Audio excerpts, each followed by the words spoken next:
And good morning, Hoosier fans, to another disappointing edition of Hoosier Morning After.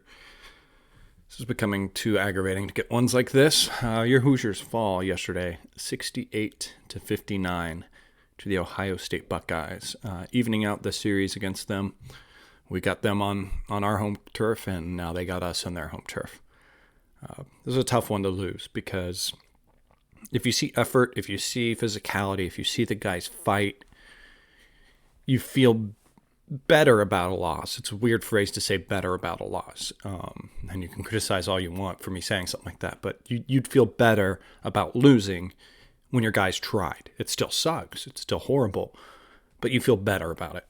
And when a game like this, when you don't see the effort, you don't see the physicality, the guys look lackluster in their approach, in their attack, makes it hurt more, makes it feel worse than it is. That final score in no way belies the whole story of this game. A little bit of good play at the end was able to bring us back within it. Again, the second half was tied 37-37. So yeah, it's something that gets frustrating. This team needs to find their leadership. Who is their leader? Who is the guy out there that's going to hate to lose? It's going to holler at everyone when it gets going. It from what I can see, and again, I know I'm limited in my view because I'm watching it on TV. I'm limited to only seeing what I am shown through the telecast. If you're there at the game, you can see a lot more. I really want to try to get to a game this year because you can. I want to see that. Maybe after this show, tweet to me if you've been at games and how you see the leadership. If you've seen any guys as in between timeouts, during dead balls, getting on other players, who's really being the leader of this team. In the past, I guess who we've seen is Joey. I've seen some flashes of moments of Justin being a little more vocal and calling guys in. But overall, there doesn't seem to be that person that's going to call out this team. We've said it and talked about it too much. That bulldog player does not exist on this roster. Currently, it could, a change in mentality. And one of these players could turn into that player. But currently, right now, I've seen no player show that they want to be that type of player. Maybe with next year, with Joey feeling a little more confident within the program, he'll step up and be that guy. Maybe a senior Al can be that guy. But I don't see anyone doing that on a consistent basis, and especially when we are seeing adversity on the court. There's one thing about when we're winning or we're in a close game. Those are probably when we're winning is the easiest time to be the Bulldog. When we're in a close game, that's also probably the second easiest time to be a Bulldog player. Hardest thing to be a Bulldog player is when you're losing, when you're getting whooped. That takes the most mental and physical strength to do. And I have not seen a player do that yet. I have not seen a guy do that. Now, Assembly Call, go listen to their post game if you can. Did a wonderful thing by having Titus on last night. Titus is an Ohio State fan and an Indiana fan. He also said that he only roots for Indiana always unless they're playing Ohio State. Then he roots for Ohio State. So it's always nice to have a perspective from someone from the other team because we do sit and look in crimson, I should say, colored glasses at everything that happens. And when there's full negativity and everything, we always look to it being our team that did it. It's hard to give credit to the other team for playing well. Titus expressed, as he's watched Ohio State play and struggle through their schedules they have as of recently, that this was the best game he's seen them play since they played Kentucky. They were a high-ranked team at the beginning of the season when they had things going. Their guards were playing consistent. Wesson is fantastic underneath and can control things. So they had a good recipe with the Wesson brothers. and everything else going on around them. They struggled, and now, as Titus said, this is the best game they've played since then. That doesn't excuse Indiana at all from some of the things that we saw, but it does help to add some perspective to it. We weren't playing Northwestern and lacked effort on this one. We were playing a quality team. That being said, still, we need to find the effort. Coach, in his post-game speech, gave his, it's sad that we keep seeing it, but about this time of year, we had it last year, maybe even a little bit later, we had it, that speech where we need to take a shift, we need to change path, we need to figure out some things. And that's right, we do. We have some things to figure out. I don't think it's as obviously as dramatic as it was last year. I think as a fan base, some of us are conflating it to being as bad as it was last year, because the team overall still sits in a decent spot, with 15-7, 5-6 in Big Ten. We've got a few games that we can go ahead and win coming up, but I don't feel like we are in such a bad place that a lot of people want to say we are. This team still has the weapons and still has the personnel. It's up to both the coaching staff to find a way to draw it out of these guys, and on the players themselves to decide if they want to step up, to commit to that, get more vocal, step into that next gear. Focusing again on this game a little bit more, talking about that physicality and that fight. The person we've counted on for that, for the most part this year, in tough games and situations, has been Joey Brunk. Seeing here and there some reports that he was sick yesterday. There's obviously a little bit of a stomach bug or something going through with how Hunter was out the last game, and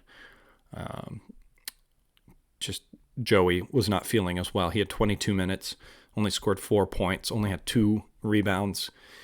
That was one of the real deciding factors, was a rebound, and shows again that lack of aggressiveness. We should have dominated the class with Trace Jackson and Joey. Joey being able to be as physical as he is. Trace Jackson, relatively physical, but just good athleticism and length. And then also add in then Justin Smith with his just pure jumping ability. Every game we should dominate the glass, and we didn't. We offensive glass, we lacked. We didn't get those second chances, whereas Ohio State did. They got a lot of good second chances, and again, I don't think it's a stat that's even tracked. They got 11 offensive rebounds and 8 points off of those. Nothing huge, but still a factor. They probably got even more, because I believe there were a few times where we just weren't strong enough in our rebounds, and we dribbled it out of bounds. It knocked off our hands as we were trying to catch it and went out of bounds. So those don't get accounted for in the stat sheet, but should definitely add to that factor. Offense, too, we just lacked, and I think that's again with that strength factor, with that physicality factor, and we missed a lot of just easy layups. A lot of bunnies near the basket were missed. That's players not going hard enough, going through the contact and everything. I believe a lot of contact was let play, was not called. But still, if that's how it's going to be called, you got to adjust to that, and you got to play physical through that. I guess the strange thing that I've found is that I don't know how I can turn this around and make it a positive thing or harness this power, but somehow I've become oddly psychic to the negatives that this team's going to do before games. Before the Penn State game, I jokingly said I always like to tweet out 2 words before the game: keys to the game. If IU does these, we'll do well. For the Penn State, I said continue and attack. continue, meaning do the great things that they had offensively the past couple games, and they'd be good. Penn State, what we have? Offensive woes. The guards didn't play well and everything. And attack. We didn't really attack. So this game carried over again, and I two words I did was rebound and aggressive. And again, I don't think we did either of those again. So I don't know what 2 words I'm supposed to tweet that's going to change maybe what the outcome is or how to make things better. But yeah, it's again that aggressiveness, that attacking, that strength. That's where this team's lacking. And I want to say that, or excuse me, I don't want to try to put too much blame on individual players. And it's just bad to try to call out guys too much like that as a fan. But we need to get a little more physical with that and a little more fight. And along those lines, as I have said before, this team overall with recruiting does seem like it's slowly making a turn. And it's going to be tough because we have to have patience with it. And we are not a fan base of patient fans at all. That the culture is turning. You could tell a culture is turning with these guys that are coming into this program, with a Joey Brunk, who is our big fighter, like I said. Armand seems to fight when he's in there to a degree to what his skills, and he's a freshman still. He's still trying to figure things out, obviously. But guys coming in like Leal and Galloway and things I've seen from Jordan, this class coming up, they seem like fighters. They seem like potential Bulldogs to me. You can go on Twitter right now, and Trey Galloway has a wonderful play from his game the other night where he's dribbling the ball and almost loses it, almost gets stolen, and immediately turns around, gathers the ball, and doesn't stop, just attacks. He turns and attacks, goes right to the rim and gets a beautiful dunk over the top of a guy. Along those same lines, you see the beautiful play by Anthony Leal to win the game last night. Inbounds the ball, then receives the pass. Again, the team's tied, takes it to the three-point line and makes a beautiful fadeaway three-pointer to win the game at the buzzer. That's confidence. That's attacking. That's good stuff. That's stuff that we want to see. Those are players that are going to be able to come in, and we have to be patient with that as well, because they're going to come in and they're not going to be able to contribute right off the bat. Maybe they can. Hopefully they can. But they may not be able to. This is a team and recruits and players that are going to grow old in the program. This is a team that's going to get better as we go. I am fearful that the fan base is going to be tough to deal with up until that point, because we may have some troubles leading up to that. But that being said, as long as we can get those guys in there and we can start seeing that culture change and see the guys fighting and the effort being out there, then I believe that'll turn around. Fan base will at least see that the effort's finally there. But yeah, right now we just don't have that leadership, and that effort is nowhere to be found. Numbers wise, I think I touched on the most important one from this game, being the rebounds. Assists at least got up there a little bit. We had 10 assists, 13 turnovers. A lot of those turnovers were in the first half. Inexcusable turnovers, just bad passes. Devontae had again another 100-mile-an-hour pass to Duran's ankles. Shocked that Duran could not gather that. Who could? Just need to take care of the ball better. We rebound a little bit better, and we give a little bit more effort. We give a little bit more strength. Those little layups go in, and it could have been a very different game. Just with those few adjustments. Again, I know few adjustments, I say tiny adjustments, but just putting in that effort, putting in that extra attack, that extra clicking the motor up one more level could have helped. Trace Jackson Davis, I felt like he looked very soft in this game. I know that could be very insulting to say someone looks soft, but he wasn't aggressive through his moves. He did have 3 blocks, but I believe a couple of those blocks were because he wasn't as aggressive and was going a little slow and was a step behind.